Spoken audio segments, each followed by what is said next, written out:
छोटे से गांव में मोहन और उसके पत्नी रहते थे। मोहन बहुत गरीब था, लेकिन वो ईमानदार और मेहनती था। उसकी पत्नी बीमार थी और उनके पास इलाज के लिए पैसे नहीं थे।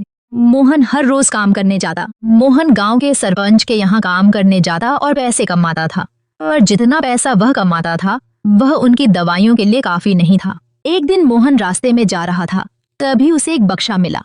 बक्से में काफी पैसे थे जो उसकी पत्नी के इलाज के लिए पर्याप्त थे। पहले तो मोहन ने सोचा कि वह पैसे अपने पास रख ले, लेकिन फिर उसकी ईमानदारी ने उसे ऐसा करने से रोक दिया।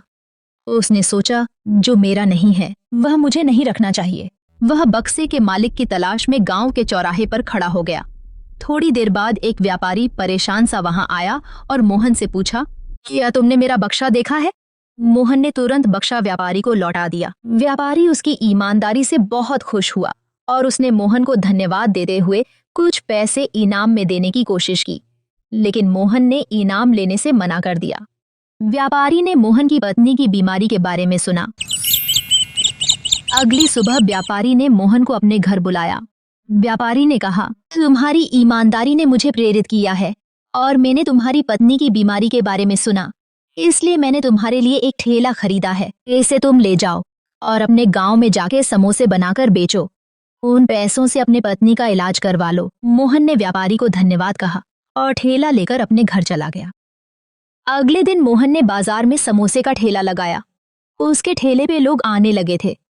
मोहन ने समोसे बेचे हुए पैसे से अपनी पत्नी की बीमारी को ठीक किया। दूसरी ओर मुरारी ने हाल ही में समोसे बेचने का काम शुरू किया था। वह पहले एक छोटी चाय की दुकान चलाता था, लेकिन मोहन की समोसे की सफलता देखकर उसने भी समोसे बेचने का फैसला किया। उसने बाजार के दूसरे कोने में अपनी ठेली लगाई और समोसे बेचना शुरू किया। मुरारी को जल्दी से समझ आ गया कि अगर उसे मोहन से मुकाबला करना है तो उसे कुछ अलग करना होगा। मोहन की दुकान पर हर दिन भीड़ लगी रहती थी और मुरारी के समोसे ठीक ठाक ही बिकते थे, लेकिन मुरारी का मन तंग हो गया। उसे मोहन की बढ़ती लोकप्रियता से जलन होने लगी।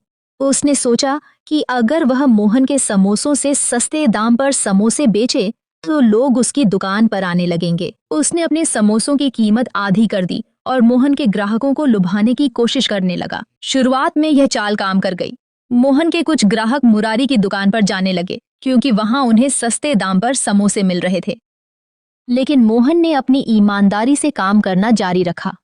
उसने समोसे की कीमत में कोई बदलाव नहीं किया, बल्कि उनके स्वाद और गुणवत्ता को और बेहतर बनाने पर ध्यान दिया। मोहन का मानना था कि सस्ता बेचने से ज्यादा जरूरी है कि ग्राहक को अच्छा अनुभव मिले। मुरारी अब खुलकर मोहन के खिलाफ होने लगा था। उसने मोहन को बदनाम करने की साजिशें शुरू की। वह अपने ग्राहकों से झूठी कहानियां कहने लगा कि मोहन के समोसों में खराब सामग्री का इस्तेमाल होता है और उसके समोसे स्वास्थ्य के लिए हानिकारक हैं। मुरारी की ये बात सुनकर लोग मोहन की ठेले पर जाना बंद कर दिए। लेकिन कुछ हफ्तों के बाद मोहन का काम फिर से चलने लगा। उसकी ईमानदारी और समोसे का बेहतरीन स्वाद लोगों को वापस खींच लाया था। मुरारी की जलन अब और बढ़ गई थी। उसने सोचा कि अगर वह मोहन की दुकान को पूरी तरह से बंद करवा दे तो उसका रास्ता साफ हो जाएगा। एक रात उसने अपने कुछ साथियों के साथ मिलकर मोहन के घर में घुस गया और उसका ठेला चोरी करके ले गया। अगले दिन सुबह जब मोहन समोसा बेचने के लिए बाजार जाने वाला था कि उसने देखा घर पे उसका ठेला नहीं था। यह देखकर मोहन का दिल टूट गया। उसे अंदाजा हो गया कि यह मुरारी का ही काम है, लेकिन उसके पास कोई सबूत नहीं था। मोहन ने पुलिस में शिकायत की, लेकिन कोई ठोस कार्रवाई नहीं हुई। मोहन के लिए यह समय बेहद मुश्किल था, लेकिन उसने हार मानने की बजाय एक नई शुरुआत करने की सोची। उसने अपने पुराने ग्राहकों से मदद मांगी और धीरे धीरे फिर से अपनी दुकान खड़ी की। इस बार मोहन ने अपनी दुकान को और बेहतर और बड़ा बनाया। उसने अपनी दुकान का नाम मोहन स्पेशल समोसे रख दिया और वहां पर नए नए फ्लेवर के समोसे बेचना शुरू किया। मोहन की नई शुरुआत ने लोगों का दिल जीत लिया। उसकी दुकान फिर से पहले से भी ज्यादा चलने लगी। लोग मोहन की ईमानदारी और मेहनत की कद्र करते थे और मुरारी की साजिशों की पोल अब खुल चुकी थी। मुरारी की दुकान पर अब धीरे धीरे लोग आना बंद हो गए थे। उसकी साजिशों और मोहन को नुकसान पहुंचाने की कोशिशों ने उसकी छवि को बुरी तरह से बिगाड़ दिया था। लोग उसके समोसे से कतराने लगे और उसका व्यापार दिन ब दिन घटने लगा।